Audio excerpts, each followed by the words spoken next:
반갑습니다. 반갑습니다. 예. 저도 아침에 일찍 일어나서 창문을 열고 바깥에 봤는데 너무 좋았습니다.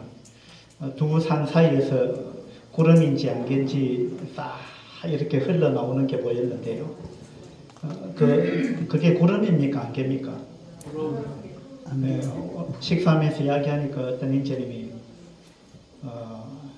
낮게 떠 있는 것은 낮게 떠 있는 구름은 안개고 높게 떠 있는 안개는 구름이다 이렇게 얘기하더라고요. 네. 그 안개든 구름이든 하나님이 만드신 것입니다. 우리가 보는 모든 아름다운 자연 전부 하나님이 만드신 것입니다. 아침에 상쾌한 공기 우리 사람이 만든 게 아닙니다. 하나님이 만드셨죠. 우리가 아침에 식사했던 모든 우리가 먹는 먹거리 전부 하나님이 만드신 겁니다. 인간은요, 농부는 그걸 관리했을 따름입니다. 그렇죠? 우리는 하나님의 은혜로 그렇게 살아가고 있습니다. 어제 우리 인생이 얼마나 복잡하고 문제투성인가 이런 부분을 살펴봤습니다. 왜 그렇다 그랬죠? 에덴의 동편에 에덴을 떠났기 때문에 에덴을 떠나서 에덴의 동쪽에 살고 있기 때문에 에덴의 동쪽은 하나님이 계시지 않는 곳입니다. 하나님이 없는 우리의 삶 이러한 부분을 어제 살펴봤습니다. 이 노래도 인생이 뭐 있나 있어 이건요 해 아래서 마찬가지로 하나님 없는 인생을 생각하기 때문에 모든 것이 허무하다는 것입니다. 여러분 우리 사람이 영원한 존재라는 거 알고 계십니까? 우리 사람은요 영원한 존재입니다. 죽지 않는 존재예요. 물론 우리 육체는 죽죠. 그러나 우리 영혼은 결코 죽지 않습니다. 그리고 육체도 죽지만 육체도 부활하게 되어 있어요. 그래서 두 종류의 부활이 있는데 하나는 생명의 부활이고 하나는 심판의 부활이에요. 그래서 우리는 반드시 부활합니다. 어떤 사람은 영생을 누리기 위해서 하늘나라 가기 위해서 부활하고요. 어떤 사람은 심판을 받기 위해서 부활합니다. 어쨌든 우리 몸도 부활할 것이고 우리의 영혼은 죽지 않습니다. 그러니까 우리는 영원한 존재입니다. 우리는 영원한 존재인데 참 아이러니한 것은요. 영원한 존재가 이 땅에 잠시 있다가 없어지는 것만을 바라보면서 아웅다웅 그렇게 잠시 있다가 없어지는 것만 쫓아가다가 인생이 끝난다는 것입니다. 그러면 인생이 뭐 있나 아무것도 없다 이런 결론에 도달합니다. 그러나 우리 영혼은 영원한 존재이기 때문에 다른 관점에서 봐야 되죠. 성경에 보면요. 웃을 때에도 마음에 슬픔이 있고 즐거움의 끝에도 근심이 있느니라 이런 말씀이 있습니다. 동감이 되십니까? 네. 예. 웃을 때에도 마음에 슬픔이 있고 아까 이 가수가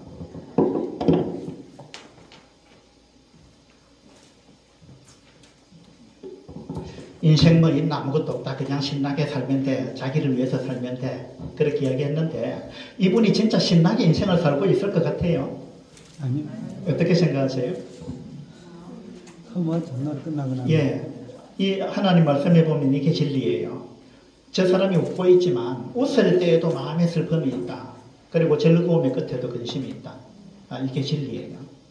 어떤 사람이요. 너무 그냥 우울해가지고 정신과 병원에 찾아가서 의사하고 상담을 했습니다. 내가 요즘 도저히 뭐 재미도 없고, 너무 그냥 모든 것이 우울하고, 살기 싫고, 그랬는데 저를 상담을 좀 해주세요. 그러니까, 정신과 의사 선생님이 뭐라 했느냐면, 오늘 밤에요, 저기 어느 극장에 가면 아주 유명한 광대가 나와가지고, 아주 너무 재미있는 공연을 하는데, 어젯밤에도 제가 봤는데, 제가 그거 보면서 얼마나 그냥 웃었는지 모른다고 포국절도를 했다. 그래서 당신이 거기 가서 오늘 밤에 가서 그 공연을 보고 나면 당신 마음이 완전히 새롭게 되고 전환이 될 거다. 그래서 거기 가서 한바탕 크게 웃고 그렇게 시름을 다 떨쳐버리라 그랬거든요. 그러니까 이 병원에 왔던 이 사람이 뭐라 했느냐 하면 의사 선생님한테 선생님 제가 그 광대입니다 이렇게 이야기했어요. 제가 그 광대입니다. 그러니까 이 광대는요 다른 사람을 그렇게 그냥 호복절도하게 막 웃기고 막 이렇게 했는데 자기는 진짜 정작 자기는요 즐겁지 않다는 거예요. 자기 마음속에는 뭔가 공허하고 우울하고 뭔가 근심 걱정 막 이런 게 자기를 가득 짓누르고 있다는 것입니다. 이건 그 광대의 이야기만이 아니에요. 우리 모두가 그렇습니다. 하나님을 떠난 인생은 다 그런 것입니다. 왜 그러냐? 우리가 에덴의 동쪽에 살기 때문에 그래요. 원인은 여기 있습니다. 우리가 하나님을 떠났기 때문이에요. 하나님 없이 살면 그럴 수밖에 없습니다. 해답은 뭡니까? 하나님께 돌아오는 거예요. 그것밖에 다른 답이 없습니다. 시편에 보면요. 우리의 연수가 70이요. 강건하면 80이라도 그 연수의 자랑은 무엇뿐이라고요? 수고와 슬픔뿐이다. 수고와 슬픔뿐이다. 이것이 우리의 인생이다.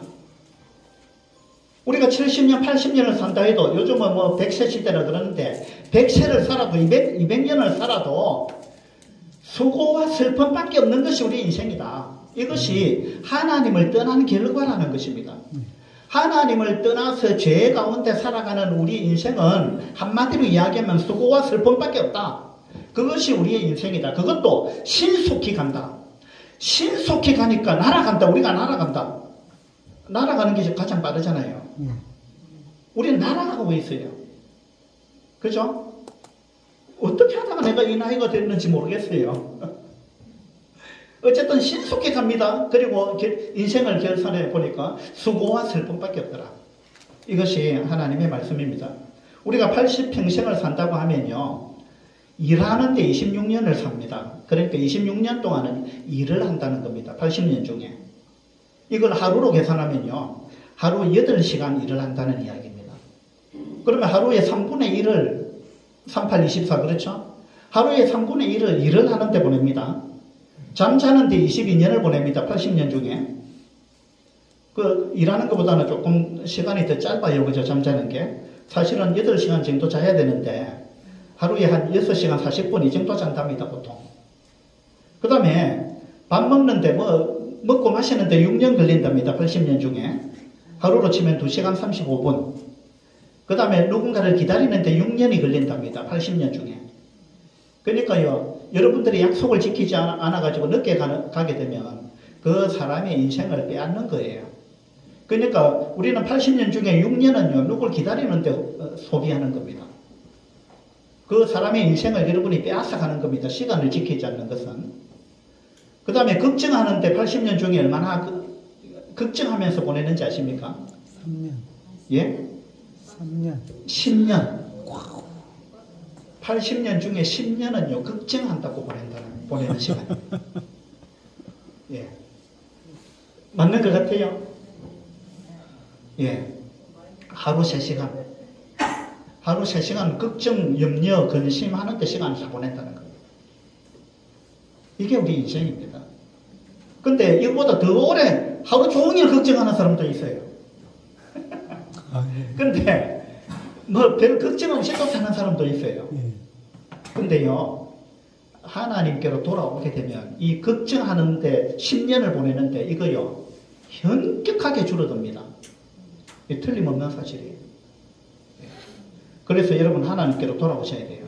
화내는데 몇 년 보내는지 아세요? 화내는데 7년을 보냅니다. 80년 중에. 그러니까 하루 2시간을 막 마음에 화를 막 품고 산다는 겁니다. 근데 웃으면서 보내는 시간 80년 중에 얼마나 될까요? 22일. 예? 22일. 몇 년? 22일. 22일? 예. 예. 80년 중에 우리가 즐겁게 웃으면서 보내는 시간은요, 1년도 안 돼요. 1년도 안 되고 한 달. 그러니까 우리가 행복하게 즐겁게 사는 거는 80년 중에 한 달밖에 안 된다는 거예요. 한 달. 하루로 치면요. 90초. 하루에 90초. 하루 90초는 즐겁답니다. 이게 하나님의 떠난 우리 인생의 실상입니다. 어린아이는 하루에 한 500번 내지 600번 웃는답니다. 늘 깔깔거리잖아요. 500번에서 600번을 웃어요. 어른은 하루에 몇 번 정도 웃는지 아십니까? 2번, 3번. 어른은 평균적으로 7번 웃는답니다. 하루에 7번. 어린애 때는요, 500번에서 600번을 웃으면서 삽니다, 아이들이. 근심 걱정이 없어요. 근데 나이가 들면서 그 웃음을 어디다 다 갖다 버렸는지 하루에 7번밖에 안 웃는다는 거예요. 근데 여러분 중에 하루에 한 번도 안 웃는 사람도 있을 거예요. 이게요, 하나님을 떠난 우리의 모습입니다. 내 백성이 두 가지 악을 행하였나니 곧 그들이 생수에 거는 데는 하나님을 버린 것, 떠난 것. 이것이 첫 번째 죄고요. 두 번째 죄는 하나님께로 돌아가면 되는데 내가 하나님을 떠나서 생수에 거는 데는 하나님을 떠났기 때문에 내 삶 가운데 많은 문제와 갈등과 또 갈증과 이런 것들이 찾아왔다는 걸 느끼면 그러면 생수에 거는 데는 하나님께로 돌아가면 문제가 해결되는데 사람들은요 지독하게 고집스러워가지고요 안 돌아간다는 거예요. 안 돌아가고 어떻게 하느냐? 두 번째 죄가 자기 스스로 그 문제를 해결하려고 한다는 거예요. 하나님을 떠나서 하나님 제껴놓고 자기가 자기 문제를 해결하려고 하는데 죽을 때까지 해도 이건 해결이 안 된다는 것입니다. 하나님께로 돌아가는 것만이 답입니다. 요한 1서에 보면요. 죄를 짓는 자마다 불법을 행하나니 죄는 곧 불법이다. 죄는 불법이다. 자, 죄는 뭐냐면요. 하나님이 정해놓으신 법을 어기는 것이 죄입니다. 그것만이 죄가 아니고 여기서 불법이라는 말은요. 법을 지키지 않는다는 의미도 있고 이걸 원어적으로 보면 어떤 의미가 있느냐 하면 죄는 무법이다 이렇게 되어 있어요. 무법이다. 법이 없는 거다. 다시 말해서 하나님이 정해놓은 법이 있는데요. 하나님이 정해놓은 법은 우리 양심에 새겨져 있습니다. 여러분이 뭔가 잘못을 하면 죄를 지으면 여러분 가슴이 두근두근 하거든요. 이건 뭐냐 하면 하나님이 정해놓은 법에서 벗어났다라는 걸 하나님께서 경고하는 거예요. 모든 사람의 마음속에는 하나님의 법이 저장되어 있어요. 그걸 우리는 양심이라고 합니다. 그 양심의 가책을 받아본 적이 있죠? 한 번이라도 내가 양심의 가책을 받아봤다. 그러면은요, 아, 내가 하나님의 법을 어겼구나. 라는 걸 우리는 깨달아야 돼요. 양심은요, 누구 편인지 아십니까? 하나님 편. 예, 양심은요, 절대 자기 편이 아니에요. 내 양심이니까 내 편이겠지. 우리는 이렇게 생각합니다. 그런데요, 이건요, 쉽게 드러나는데, 내가 뭔가 잘못을 했잖아요. 예를 들어서 내가 남의 물건을 슬쩍 훔쳤어요. 저걸 내가 가졌으면 좋겠다. 저걸 가지면 행복하겠다 싶어서 남의 물건을 슬쩍 훔쳤잖아요. 그러면 내 양심이 내 편이라면 야, 너 정말 잘했어 하고 막 박수를 쳐야 되는데 그럴 때 양심은요 절대 박수 치지 않습니다. 그때 양심은 여러분을 정죄하는 거예요. 너 지금 나쁜 짓 한 거야. 가슴이 두근두근 하는 거예요. 너가 본 사람 있나 보다 막 두리번두리번 살피고 막 이렇게 되는 거예요. 이거 뭐냐 하면 양심은 절대 내 편이 아니다 그 말이에요. 내 양심이 왜 내 편이 아니에요? 여러분 나쁜 짓 할 때마다 양심은 여러분 편을 안 듭니다. 그 양심은 절대 여러분 편이 아니에요. 누구 편인지 아십니까? 하나님 편이에요. 양심은 항상 하나님 편입니다. 왜 그러냐면 그 양심은 하나님의 마음이기 때문에 그래요. 하나님께서 우리 사람을 만드실 때 우리 사람의 마음속에 하나님의 마음, 하나님의 법을 우리 마음속에 심어놨습니다. 그것이 양심이에요. 그러니까 양심의 가책을 한 번이라도 받아봤다라는 말은 뭐냐 하면 아, 하나님이 계시구나 라는 걸 우리 양심이 인정하고 있다 그 말입니다. 하나님은 틀림없이 계시는 거예요. 그 양심만 봐도 우리가 알 수 있습니다. 그래서 여기서 보니까 죄는 불법이다 이 말은 뭐냐 하면 하나님이 법을 정해놨습니다. 하나님이 정해놓은 게 대표적인 게 10계명 있죠. 거짓말하지 말라, 도둑질 하지 말라, 부모를 공경하라, 간음하지 말라, 뭐 여러 가지 10계명 법이 있잖아요. 이건 하나님이 주신 법이에요. 절대적인 법입니다. 이 세상의 모든 법은요, 그 10계명의 바탕을 두고 있어요. 그건 양심이 인정하는 그건 올바른 법이에요. 그런데 하나님이 법을 정해줬는데 우리 사람은요, 나는 그런 거 필요 없어. 나는 내 생각대로 살 거야. 하나님의 법 내한테 운운하지 마세요. 나는 내 생각대로 살 거예요. 그것이 불법이에요. 그것이 무법이에요. 무법이라는 말은 뭐냐면 하나님의 법 나하고는 아무 상관없으니까 나는 그거 관심 끌 테니까 하나님 나한테 이래라 저래라 하지 마세요. 내 인생 내 거니까 내 마음대로 살 거예요. 내가 내 인생의 주인입니다. 내 인생 내 겁니다. 그러니까 나한테 관여하지 마세요. 나한테 타치하지 마세요. 하나님의 법 나한테 운운하지 마세요. 나는 내 법대로 살 거예요. 이것이 무법이에요. 이게 불법이에요. 우리는 그렇게 살아왔다는 겁니다. 자, 마태복음 19장에 보면요, 선생님이요, 내가 무슨 선한 일을 하여야 영생을 얻으리까 하고 어떤 청년이 와서 예수님께 물어봤습니다. 예수께서 이르시되 어찌하여 선한 일을 내게 묻느냐? 선한 이는 오직 한 분이시니라. 네가 생명에 들어가려면, 구원을 받고 영생을 얻으려면, 천국에 들어가려면 계명을 지키라 이랬습니다. 자, 내가 어찌하여야, 내가 무슨 선한 일을 하여야 영생을 얻겠습니까? 영생, 영원한 생명. 영원한 생명을 어떻게 하면 얻을 수 있습니까? 우리는요, 사실은요, 모두가 영생을 갖고 있습니다. 우리는 죽지 않는 생명을 갖고 있어요. 우리 영혼은 안 죽어요. 그런데 여기서 말하는 영생은 안 죽는 생명을 말하는 게 아니라 지옥에 가서 영원히 사는 걸 성경에서는 영생이라고 이야기하지 않습니다. 그거는 영벌이라 그래요. 영벌, 영원히 벌 받는 거예요.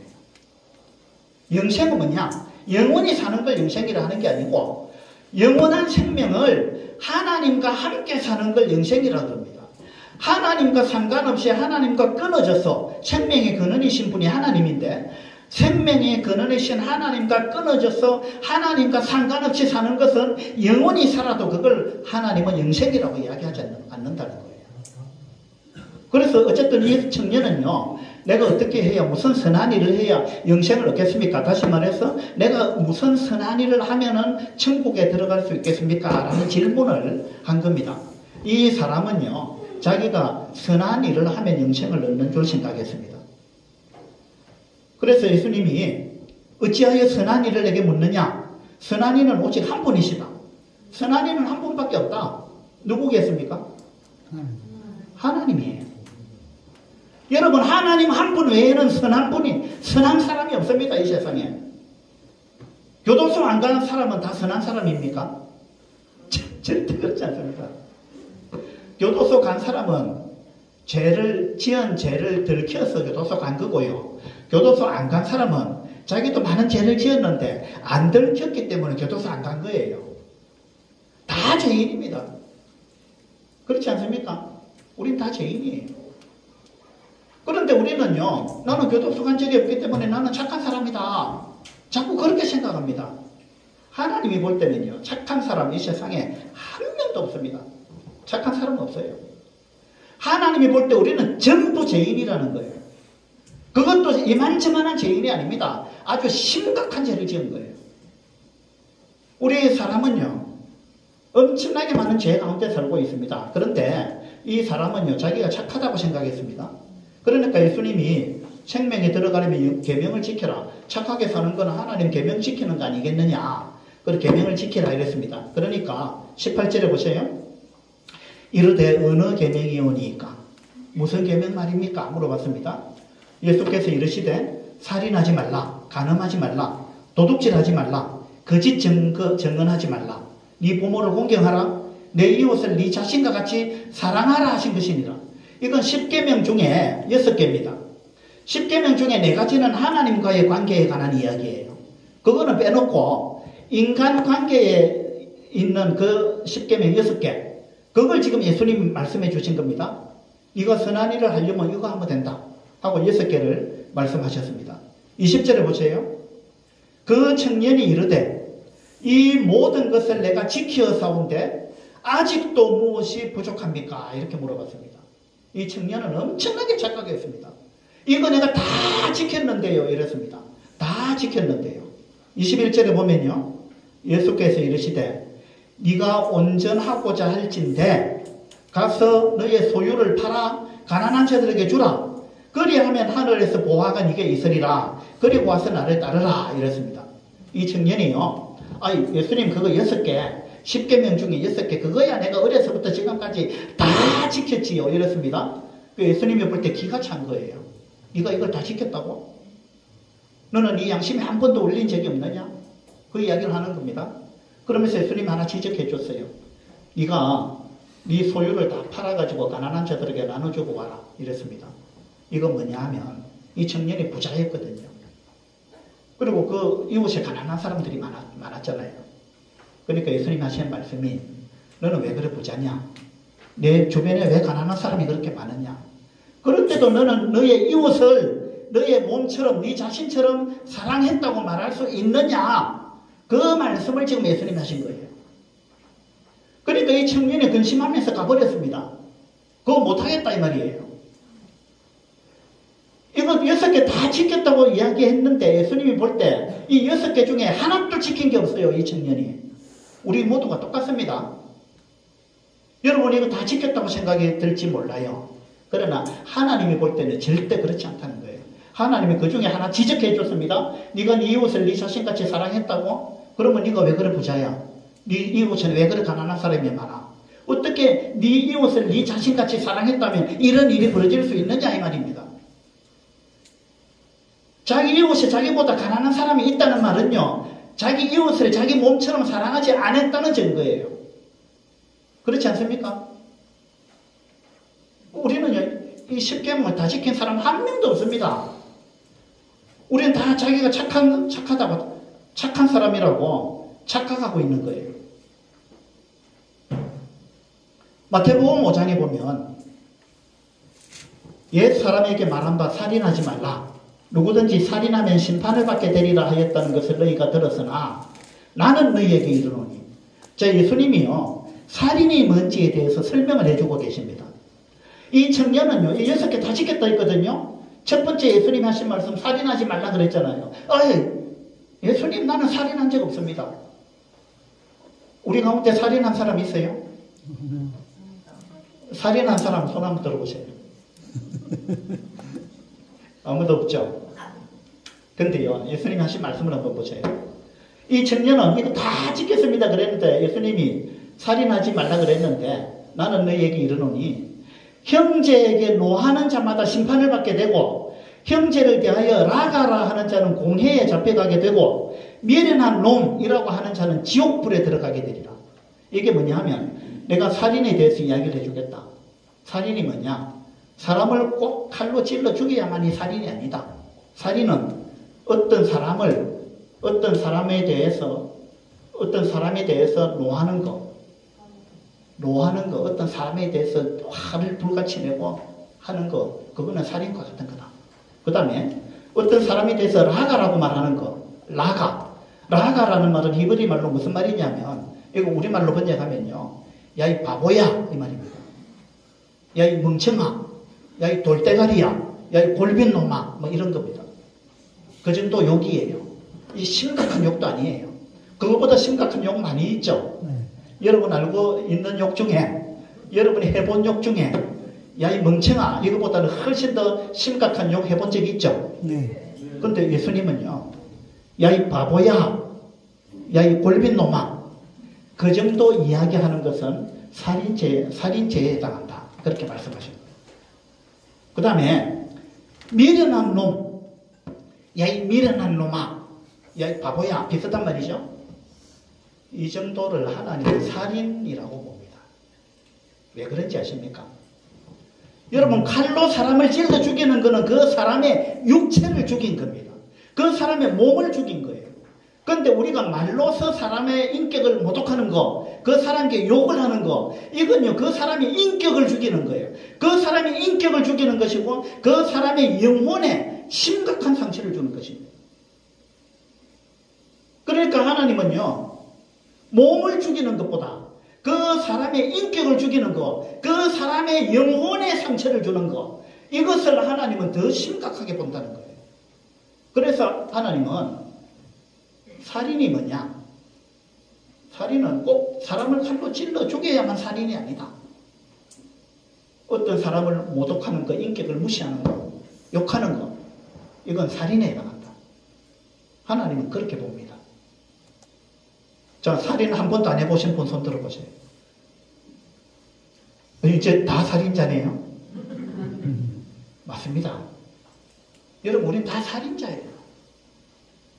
우리는 얼마나 많은 사람의 인격을 해쳤는지 모릅니다. 그러니까 이 청년은요, 예수님은 네가 네 이웃을 네 몸처럼 사랑하지 않았다라는 걸 이렇게 가르쳐 주셨죠.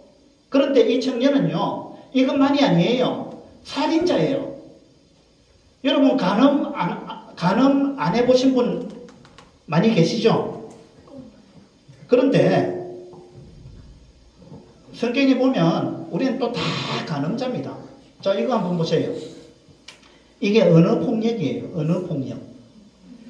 말로서 우리가 폭행을 한다는 겁니다. 사람을. 하나님은 이걸 살인으로 본다는 거예요. 이거 보세요. 지금 뭐 하고 있어요? 왼쪽에 있는 사람이? 활 쏘고 있습니다. 화살을 쏘고 있는데 이 화살이 어디서 나가고 있어요? 입에서. 입에서 나가는 거예요. 입에서. 그러니까 우리는 말로서요, 얼마나 많은 사람의 가슴에 화살을 박았는지 모릅니다. 여러분 가슴에 화살이 많이 박혀 있죠? 그거 누가 쏘았어요? 사랑하는 사람한테. 제가 어린이 캠프에서 이 이야기를 하니까 여러분 가슴에 어떤 사람이 입으로 쏜 화살, 그 화살이 여러분 가슴에 많이 꽂혀 있죠. 그러니까 맞습니다 이랬어요. 누가 쏘았어요? 이러니까 우리 엄마가 쏘았어요.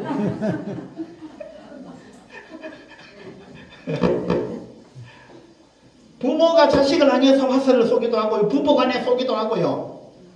자식은 부모를 향해서 안 쏘는 줄 압니까? 그것도 쏩니다. 이웃 간에, 친구 간에, 직장에서, 뭐 어디에서든 간에요. 학교에서. 우리는 엄청난 화살을 쏘아댔습니다. 맞죠? 네. 화살을 쏘기도 하고 화살을 맞기도 하고요. 제 가슴에도 많은 화살이 막 꽂혀 있습니다. 우리 모두가 이거 경험한 거 아니에요. 이것이 말의 위력입니다. 하나님은요, 우리가 말로서 지은 죄, 이거 반드시 심판하십니다. 잠언에 보면 칼로 지름같이 함부로 말하는 자가 있다 이랬습니다. 맞죠? 네. 어떤 사람이 나한테 뭐 한마디 쏘아붙이면요, 와, 정말 내 가슴에 막 칼이 박힌 것 같아요. 우리 모두가 그 경험했을 것입니다. 우리도 그렇게 한다 이 말입니다. 당하기만 한 게 아니고 우리도 그렇게 하고 있잖아요. 이건요, 우리가 죄인이라는 틀림없는 증거입니다.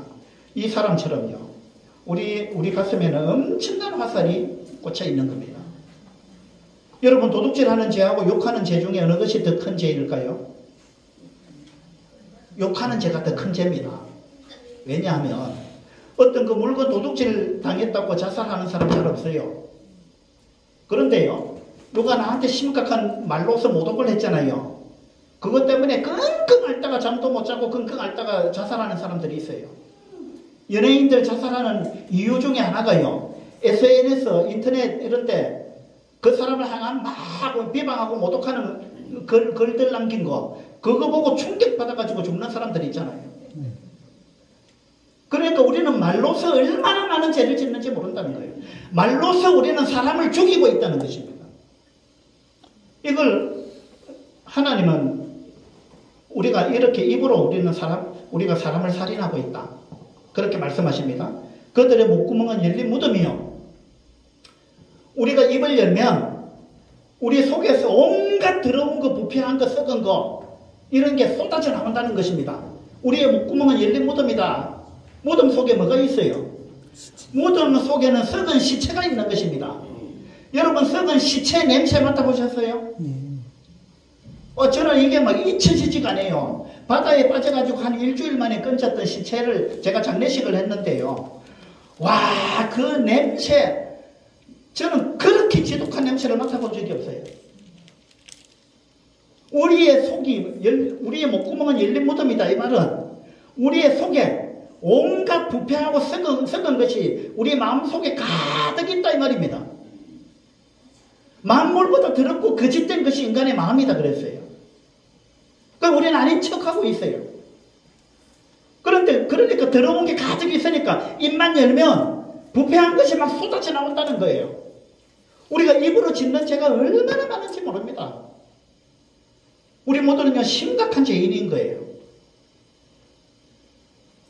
근데 우리가 아닌 것처럼 회칠한 무덤같이 무덤을 장식을 해가지고요, 페인트 칠해놓고 그 안에 썩은 것이 없는 것처럼 그렇게 우리가 살고 있다 이 말입니다. 만물보다 거짓되고 심히 부패한 건 마음이다. 그래서 사람이 무슨 무익한 말을 하든지 심판날에 이에 대하여 신문을 받을 것이다. 하나님은 그렇게 말씀하셨습니다. 여러분이 한 말에 대해서 하나님은 마지막 날에 반드시 심판하십니다. 여러분이 했던 모든 말에 대해서. 이것은 무엇을 할 때의 반응인지 한번 맞춰보세요. 눈을 똑바로 쳐다보지 못하고 시선을 피한다. 어떨 때 그래요? 거짓말. 얼굴이나 귀가 빨개진다. 코를 만지작거린다. 거짓말. 눈을 많이 깜빡거린다. 침을 자주 삼킨다. 심장이 빠르게 뛰며 가슴이 두근거린다.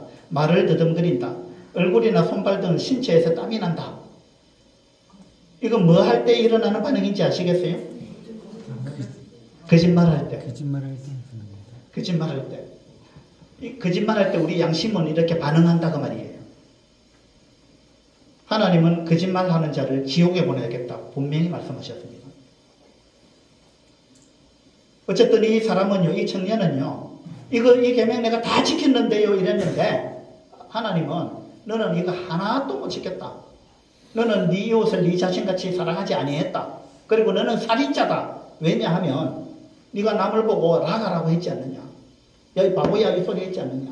미련한 놈. 그런 이야기 했지 않느냐. 그 사람의 인격을 너는 죽인 것이다. 너는 살인자다. 하나님은 그렇게 말씀하십니다.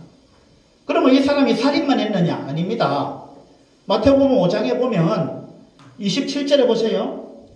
또 간음하지 말라 하였다는 것을 너희가 들었으나 나는 너희에게 이르노니 음욕을 품고 여자를 보는 자마다 마음에 이미 간음하였느니라. 여러분, 하나님은 간음을 어떻게 생각하시느냐 하면 몸으로 간음을 해야만 간음이 아니고요, 내가 음욕을 품고 음탕한 마음을 가지고 어떤 여자를 쳐다봤잖아요. 하나님은 이미 너는 간음을 한 것이다 이렇게 봅니다. 왜 그러냐? 우리의 몸은 간음을 안 해도 우리 마음이 간음을 한 거예요. 우리 마음이 간음을 했어요. 여러분, 몸이 중요합니까? 마음이 중요합니까? 마음. 육체가 중요합니까? 영혼이 중요합니까? 영혼. 우리의 본질은 영혼입니다. 우리의 마음은 영혼에 관계된 거 아니에요. 우리 마음이 범죄했다 이 말은 우리 영혼이 범죄했다는 겁니다. 영혼이 범죄하고 나서 몸이 범죄하는 거예요. 영혼이 범죄했기 때문에 몸이 따라서 범죄하는 거예요. 맞죠? 그러니까 우리 사람은요, 그 사람의 마음을 모르기 때문에 마음이 지은 죄는 죄로 인정을 안 해요. 우리 사람은. 왜? 그건 증거로 밝힐 수가 없기 때문에 그래요. 그런데 하나님은 우리 몸이 범죄한 것보다 우리의 마음이 범죄한 걸 하나님은 다 아신다고 말이에요. 그래서 하나님은 우리 마음이 범죄한 것, 이걸 보고 하나님은 벌써 죄인이라 그럽니다. 그러니까 이 청년은요, 살인도 했습니다. 맞죠? 자기 이웃을 자기 자신처럼 사랑하지 못했습니다. 그리고 이 청년 간음했어요. 왜? 여자를 보고 음욕을 안 품어본 남자가 있습니까? 음탕한 마음을 가지고 여자를 쳐다봤다. 어떤 여자가 버스를 타기 싫다 그러더라고요. 왜 그러냐 그러니까 버스에 딱 올라가는 순간부터 앉아있는 남자들이 자기를 아래 위로 훑어본대요. 음탕한 눈으로. 그걸 견딜 수가 없다는 거예요. 그런 마음을, 음탕한 마음을 갖고 쳐다보는 그 자체를 하나님은 간음이라 그러는 거예요. 그러니까 우리는요, 다 죄인입니다. 이 하나님 말씀에서 벗어날 수 없습니다. 여러분, 병원에 가서 엑스레이 찍어봤잖아요. 엑스레이 찍으면 우리 몸속에 있는 뼈나 뭐 또 MRI나 이런 거 찍으면 핏줄이나 피가 어떻게 흘러가는지 우리 눈으로는 안 보이는 게 다 보이잖아요. 근데 하나님은 우리 마음속을 보시는데 우리 몸속에 있는 뼈만 보는 게 아닙니다. 하나님은 우리 마음속에 우리 몸속에 있는 하나님은 우리 몸속에 있는 마음 그 마음을 보신다는 거예요. 하나님. 여러분 마음을 찍는 카메라가 있다면 살아갈 수 있겠습니까? 못 살죠. 못 살 거예요 아마. 예. 그래서 이거 다 어겼습니다. 이 사람은 이 죄를 다 어겼습니다. 하나님의 법을 무시하고 자기 마음대로 사는 거 하나님의 법 상관없이 내가 법입니다. 내가 법입니다. 하고 살아가는 그 자체를 하나님은 죄라 그럽니다.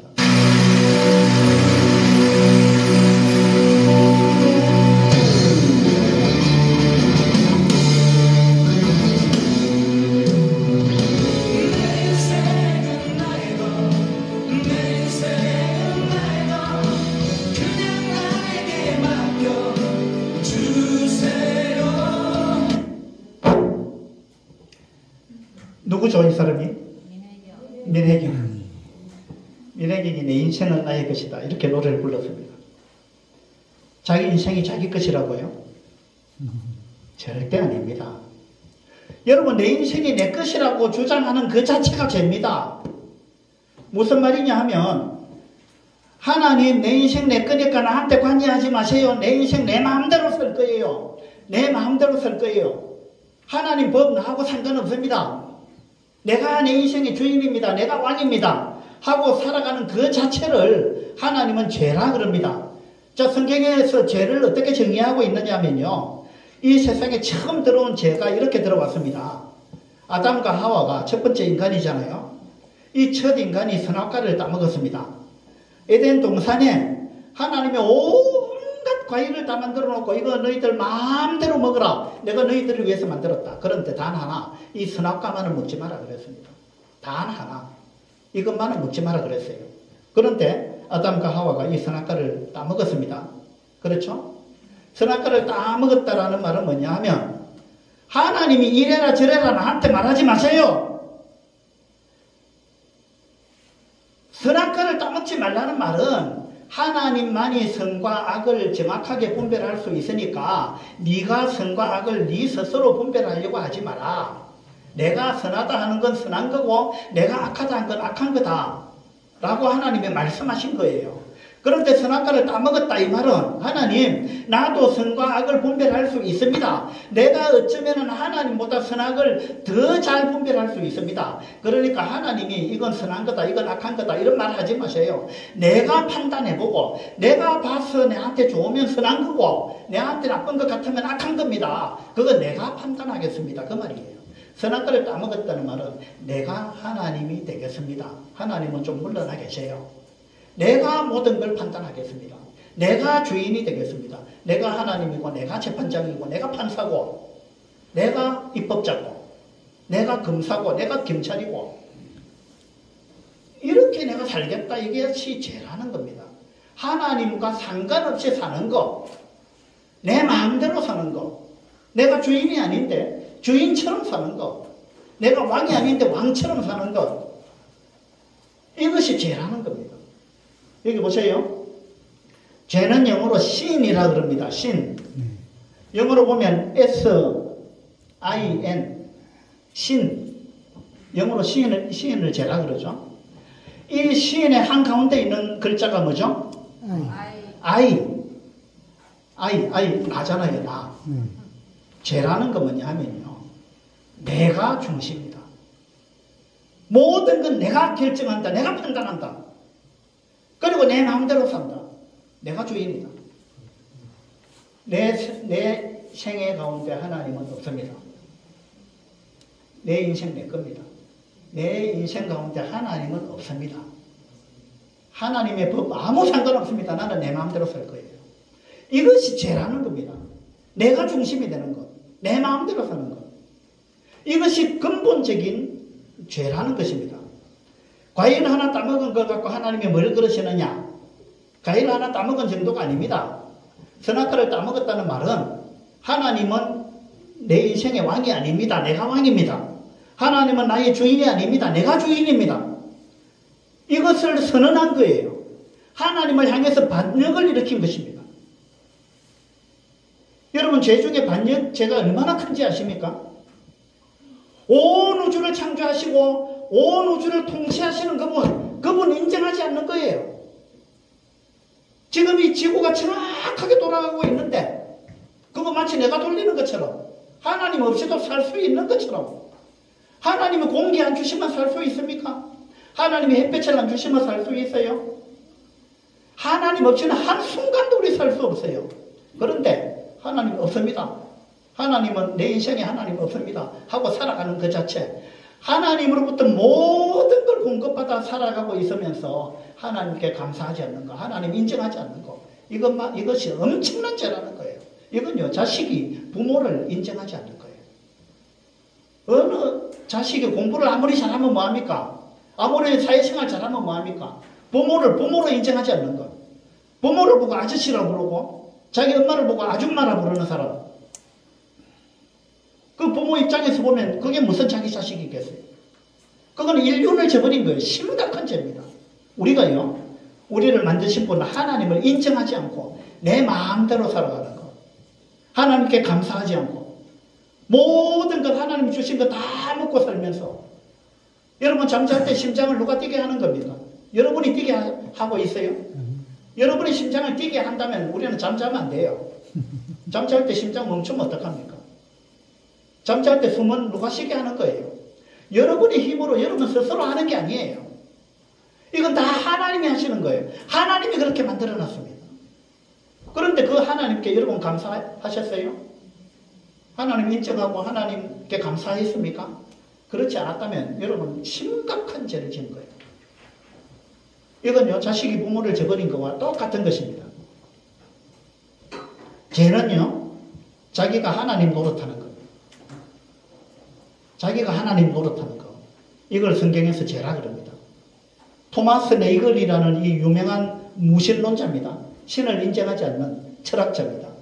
이 사람이 마지막 말이라는 책에서 뭐라고 이야기했느냐 하면, 나는 무신론, 신이 없다 이 말입니다. 무신론이 옳았으면 좋겠다. 자기는 진짜 무신론자인데, 근데 자기 주장이 정말 옳았으면 좋겠다. 나는 신을 믿지 않으며 당연히 내 신념이 옳기를 바란다. 하지만 그것만이 아니다. 나는 신이 없었으면 좋겠다. 신이 있는 게 싫다.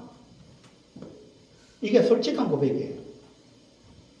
신이 있는 게 싫은 거예요. 왜? 신이 있으면 자기 마음대로 못 살 것 같거든요. 주 뜻대로 살아야 되는데 우리는 지 뜻대로 산단 말입니다. 네. 자기 뜻대로 자기 마음대로.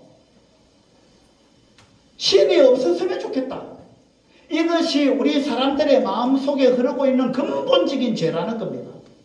근본적인 죄 뭐냐? 하나님이 없으면 좋겠다. 그리고 하나님이 내 삶에 관여 안 했으면 좋겠다. 내 인생은 내 거다. 내가 주인이다. 내 마음대로 살고 싶다. 그것이 근본적인 죄입니다. 여러분 인생은 절대 여러분 것이 아닙니다. 이건요, 옛날 가수만 부른 게 아닙니다. 최근의 가수, 요즘 가수도요, 내 마음대로 살 거야. 내 인생 내 마음대로 살 거야. 말리지 마.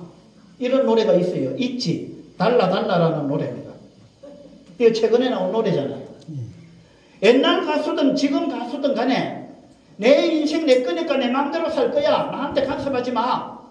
이게 우리 사람들 마음속에 우리 주변에 흐르고 있는 죄라는 것이 바로 이와 같은 거예요. 이것이 바로 하나님은 죄라고 말합니다. 르세라핌 요즘 가수잖아요. 엄청 좋아하네. 예? 괜찮단다 뭐를 해도 내 룰은 나만 정할래. 그날의 이브처럼. 그러니까 그날의 이브처럼 하나님 상관없이 자기 생각대로 살겠다 그 말 아닙니까? 이게요, 옛날이든 지금이든 우리 마음속에 하나님을 거부하는 마음, 하나님을 인정하지 않는 마음, 하나님께 감사하지 않는 것, 이것이 우리의 근본적인 죄라고 성경은 이야기합니다. 이게 무슨 나무인지 아시겠어요? 사과나무. 예, 이 열매를 보면 알죠? 사과가 열렸습니다. 그러면 사과나무죠. 예. 자, 이 사과나무에 사과가 다 떨어져 버렸습니다. 그러면 무슨 나무예요? 사과나무. 그래도 사과나무입니다. 이 잎도 다 떨어지고 앙상한 가지만 남았습니다. 무슨 나무예요? 사과나무. 사과나무입니다. 이거 딱 잘라버렸습니다. 이 밑둥이 무슨 나무예요? 사과나무. 사과나무입니다. 사과가 열려야 사과나무가 아닙니다. 사과나무이기 때문에 사과가 열리는 거예요. 맞죠? 예. 자, 그러면 여기 열린 열매를 죄라고 생각해 봅시다. 죄가 열렸습니다. 그러면 이건 무슨 나무예요? 죄나무예요. 죄나무. 근데 여기에 죄를 다 따버렸습니다. 그러면 죄나무가 아닙니까? 죄나무입니다. 그래도 죄나무입니다. 여러분, 나는 죄라는 열매가 뭐 하나도 안 맺힌 것 같은데요. 그리고 내가 지은 죄 내가 다 따버렸는데요. 그러니까 이제 죄인이 아니겠죠. 이렇게 생각합니다. 그런데 그게 아니고요. 죄라는 열매는 왜 열렸느냐? 이 나무가 죄나무이기 때문에 죄가 열린 거예요. 죄가 열려서 죄나무가 아니고 죄나무이기 때문에 죄가 열린 거예요. 그래서 죄를 따버려도 이 나무는 여전히 죄나무입니다. 맞죠? 네. 자, 가지만 상하게 남았습니다. 무슨 나무예요? 죄나무. 죄나무입니다. 자, 잘라버렸습니다. 이건 무슨 나무예요? 죄나무예요. 이건 무슨 말이냐면 자기 마음속에 하나님이 없고 자기가 왕이고 자기가 주인이라는 생각이 여전히 흐르고 있다면 그 생각이 여기 흐르고 있다면 이 나무는 죄나무라는 거예요. 내가 교도소 간 적이 있느냐 없느냐? 내가 죄인이라고 법에서 심판을 받은 적이 있느냐 없느냐? 그걸로 가지고 우리가 죄인이라고 인정하는 게 아닙니다. 하나님은 그렇게 보는 게 아니에요. 여러분 마음속에 무엇이 흐르고 있느냐? 하나님은 그걸 본다는 거예요. 여러분 마음속에 하나님을 인정하지 않는 마음, 하나님 믿지 않는 마음, 내 인생 내 거라는 그 마음, 내 마음대로 살겠다는 거, 하나님 부정하는 거, 하나님께 감사하지 않는 거, 그 마음이 여러분 속에 흐르고 있다면 여러분은 죄나무라 이 말입니다. 여러분 죄인이다 그 말이에요. 그러니까 이 말은 뭐냐 하면 우리 모두는 다 심각한 죄인이다 그 말입니다. 여러분 결심하고 노력을 해야만 죄가 지어집니까? 아니. 내가 저 사람 미워해야지 왜 이렇게 안 미워지지? 미워해줘야 되는데 왜 안 미워지지? 내가 결심을 하고 미워해야지 그래야 미워집니까? 아니. 어떻습니까? 자동입니다. 내가 저 사람 안 미워해야지 하는데 자꾸 미워지잖아요. 이 죄라는 거는 그런 거예요. 뭐냐면 우리 마음속에 근본적으로 죄가 흐르고 있다 이 말입니다. 우리 몸속에 피가 흐르듯이 우리의 마음속에 죄가 흐르고 있는 거예요. 우리는 태어날 때부터 죄인으로 태어난 거예요. 그래서 우리는 모두가 죄인입니다. 하나님께로 돌아가지 않으면 여기에 대한 답이 없습니다. 하나님께로 우리 돌아가야 되는데 하나님은 빛이십니다. 하나님한테는 어둠이 조금도 없습니다. 그러니까 우리가 하나님께로 돌아가야 되는데 하나님께 돌아가기 위해서는 이 죄를 해결해야 됩니다. 죄를 해결하지 않고 죄인인 채로 하나님께 절대 돌아갈 수 없습니다. 하나님은 죄인을 받아주실 수가 없는 것입니다. 한 번 죽는 것은 사람에게 정해진 것이요. 그 후에는 뭐가 있다고요? 심판이 있다. 반드시 심판이 있습니다. 여러분, 한 번 다 죽잖아요. 안 죽는 사람 없잖아요. 우리는 누구나 다 죽습니다. 죽음이 끝이 아니에요. 죽고 나면 반드시 우리는 하나님 앞에 서야 되고 하나님께 심판을 받아야 돼요. 우리가 이 땅에서 죄 용서받지 못하고 죽으면 죄 용서받는 방법은 제가 다음 시간에 알려드릴 겁니다. 죄 용서받지 못하고 죽으면 우리는 반드시 하나님의 심판대 앞에서 심판을 받게 되고 하나님의 심판에서 무죄 확정을 받을 사람은 아무도 없습니다. 양심의 가책을 한 번도 느껴보지 아니한 사람은 무죄일 수 있어요. 그것도 양심이 좀 무디어져 가지고 그럴 수도 있죠. 어쨌든 간에 하나님 앞에서 우리의 심판을 받게 되면 모두가 사형 선고를 받게 되는 것입니다. 지옥에 가게 됩니다. 자, 이 개하고 지금 사람하고 아주 다정스러워 보이죠? 자, 이 그림은 어때요? 개가 사람을 보고 막 이렇게 사납게 지점에서 막 달려들려고 합니다. 그런데 다른 사람이고 자기 주인한테 이렇게 한다. 자기 주인한테 이렇게 한다. 이 개의 주인이 여러분이라고 생각해 보세요. 근데 개가 주인한테 막 이렇게 달려듭니다. 그것도 볼 때마다 그래요. 그러면 여러분 저 개를 어떻게 하시겠어요? 보신다. 잡아먹어야 되겠죠. 예. 저기 뭐 내년부터인가 잡아먹으면 저 걸립니다. 27년도부터. 개가 주인한테 이렇게 하면 안 되죠. 이렇게 해야 되는데. 예? 그래야 사랑받는데. 이렇게 한다, 주인한테. 그러면 이 주인이 어떻게 이걸 그냥 가만히 놔두겠어요? 그런데요, 여러분이 하나님을 믿지 않는 여러분이 하나님을 향해서 이렇게 해왔다 이 말입니다. 하나님 이야기만 나오면 막 듣기 싫어하고 막 인상 쓰고, 여기 즐겁게 오신 분도 계시지만 마지못해서 뭐 끌려오다시피 해서 오신 분 계시잖아요. 맞죠? 하나님 앞에 가기 싫은 거예요, 사람들이. 예? 그게 근본적으로 우리 마음속에 흐르고 있는 것입니다. 이것을 하나님은 심각한 죄라 그럽니다. 개가 주인을 몰라보면, 그죠? 내가 자식을 양육하였거늘, 하나님이 하시는 말씀이에요. 내가 자식을 양육하였거늘 그들이 나를 거역하였도다. 소는 그 임자를 알고 나귀는 그 주인의 구유를 알건만은 이스라엘은 사람들은 알지 못하고 나의 백성은 깨닫지 못하는도다. 이것이요, 하나님이 우리 사람을 보면서 한탄하시는 말씀이에요. 내가 너를 만들었는데, 내가 너한테 모든 걸 줬는데, 그런데 소는 주인을 알아보는데 어떻게 너는 나를 몰라보느냐? 어떻게 너는 나만 보면 인상 쓰고 나만 보면 피해 다니고, 내가 부모인데 모든 걸 내가 다 줬는데 내가 없으면 너는 한순간도 살 수 없는데. 맞잖아요. 우리가 이렇게 살아왔다면, 그리고 앞으로 죽을 때까지 이렇게 산다면 여러분은 지옥 심판을 피할 길이 없는 것입니다. 자, 이거 하나만 이야기하고 마치겠습니다. 어떤 농부가 포도원을 만들어가지고 농부들에게 세를 주고 타국에 가서 오래 있다가 때가 이름에 포도원 소출 얼마를 바치게 하려고 한 종을 농부들에게 보냈습니다. 그런데 농부들이 어떻게 했느냐? 종을 몹시 때리고 그저 보냈습니다. 자, 여러분이 어떤 사람 논에 농사를 지었는데 자기의 논이 아니에요. 근데 농사를 지었습니다. 그러면 소출의 얼마를 주인한테 줘야 될 거 아니에요. 주인이 그 소출을 받으려고 종을 보냈는데 소출을 준 게 아니고 종을 몹시 때리고 빈손으로 그저 보냈습니다. 여러분 주인 같으면 어떻게 하시겠어요? 때려 죽여야 됩니까? 이 주인이 마음이 너무 좋아가지고 다시 다른 종을 보냈습니다.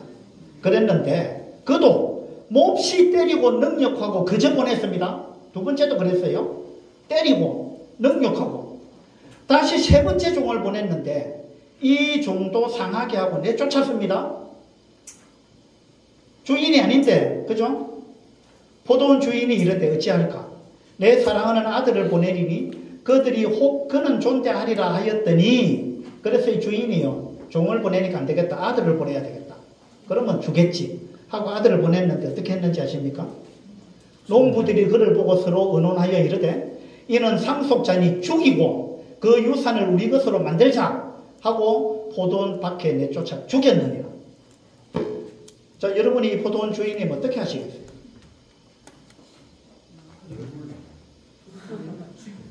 열불을 하죠. 이게 하나님 마음이에요.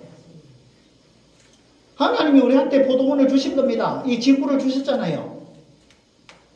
거기에 하나님이 주신 땅에 우리가 발을 딛고 하나님이 주신 공기를 마시고 하나님 주신 물을 먹고 하나님 주신 햇볕을 누리고 하나님 주신 곡식들을 먹고 모든 것이 하나님의 은혜인데, 그런데 하나님께 한마디도 감사도 안 하고 급기야 하나님의 아들을 죽여버렸습니다.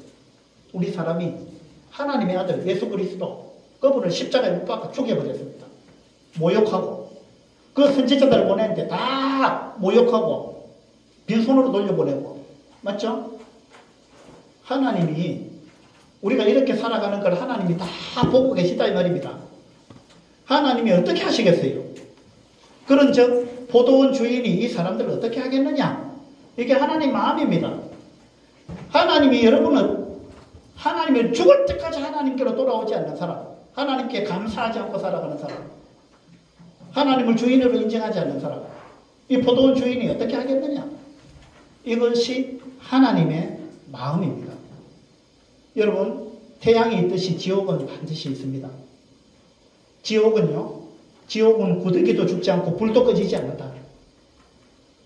영원토록 불이 꺼지지 않습니다. 지옥에 한번 들어가면 죽지를 않아요. 우리 사람은 어차피 안 죽는 존재예요. 영원토록 지옥에서 삽니다. 지옥 한번 들어가면. 그래서 죽기 전에 빨리 하나님께로 돌아와야 됩니다. 자, 마지막 장면인데요. 네가 너를 고발하는 자와 함께 법관에게 갈 때에 길에서 하회하기를 힘쓰라. 예수님은요, 우리 인생을 이렇게 묘사했습니다. 인생은 뭐냐?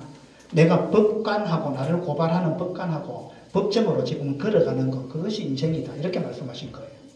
자, 여러분이 죄를 지었습니다. 나를 고발할 그 검사가 나와 동행하고 있어요. 법정으로 지금 가고 있습니다. 법정에 가면 이 검사가 나의 죄를 낱낱이 고발할 것입니다. 그리고 우리는 법의 심판을 받게 되는 거예요. 우리를 고발하는 자가 누군지 압니까? 이 사탄이에요, 사탄. 사탄은 원래 천사였습니다. 우리보다 능력이 월등히 뛰어난 존재예요. 이 사탄은요, 여러분이 지은 죄를 다 알고 있습니다. 그거보다도 더 무서운 거는 검사만 알고 있는 게 아니고, 사탄만 알고 있는 게 아니고, 재판장이신 하나님이 여러분의 은행을 하나도 빠짐없이 전부 알고 있다는 것입니다. 검사가 없어도 상관이 없어요. 하나님이 이미 다 알고 있는 거예요.